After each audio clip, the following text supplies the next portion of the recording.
Қайырлы күн баршаңызға. Бүгін біз сіздерменен дәмді борщ пісіретін боламыз. Ол үшін бізге керегі суық суымызға етімізді салып, қайнатып асып алатын боламыз. Сәбізімізді ұзыншақтап турап, қызылшамызды ұзыншақтап турап, картошкамызды төрпіштеп тураймыз.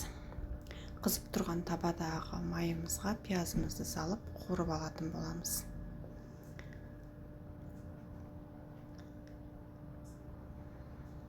Ендігі біз қайнап жатқан сорпамыздың көбігін алып тастайтын боламыз. Толықтай көбік қалмайтындай етіп тазалап алып тастаймыз.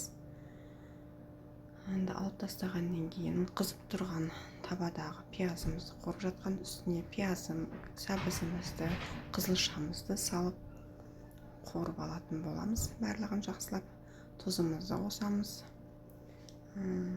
Өздеріңіздің дәмдеріңізге қарай қара бұрыш қосып жіберсеңіздер де болады. Капустамызды төртбұрыштеп турап аламыз, және де картошкамызды төртбұрыштеп турап аламыз. Қайнап жатқан сорпамызға капустамызды салып, картошкамызды салып, бір қайнатып аламыз тағы да.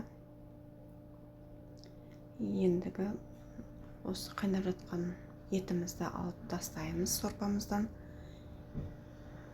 Қайнап жатқан сорпамызға қуырып алған қызылшамызбенен сәбізімізді және де болгар бұрышын осылай қазанға салып барлығын араластырып аламыз.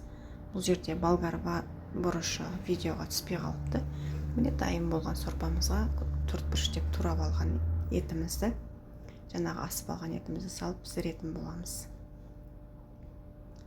Міне біздің борщымыз да дайын болып қалды. Енді осы дайын болуға 5 минут қалған кезде лавр жапырағын салып, тағы да бір 5 минут қайнатып аламыз. Өте тәтті, өте дәмді болып шығады. Сіздерге де ұнайды деген сенімдемін. Сіздер де жасап көріңіздер. Ұнап жатса видеом маған тіркеліп лайк басуды ұмытпаңыздар. Сау болыңыздар.